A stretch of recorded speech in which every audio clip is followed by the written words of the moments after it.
Hi everyone, in front of me I've got a Shark gaming tablet, and let me share with you how to enable the developer options on this device. So let's begin with opening the settings, and let me go back. And here we need to scroll down and localize about phone. Now let's scroll down and go to more. Just tap on it. Hello. Okay, and scroll down to find build number.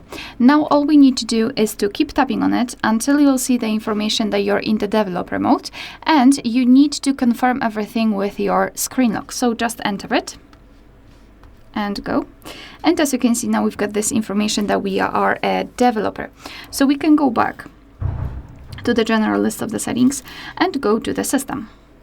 Here we've got the developer options, and as you can see here we've got plenty of advanced settings which we can customize, and basically everything works the same just like in the regular settings. So if you've got the option without the switcher, just tap on it. Maybe not here, maybe that wasn't the best option because here you need to enter it manually, but usually you will be able to simply choose from the list of options.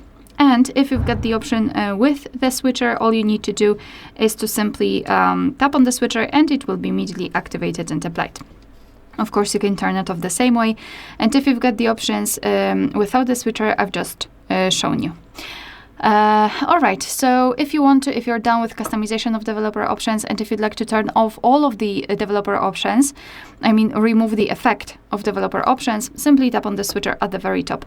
You will need to restart your device to change the settings, so I don't really want to do it, but if you will restart your device, then the developer options will disappear from the system settings. All right, so that will be all. Thank you so much for watching. Please hit the subscribe button and leave the thumbs up.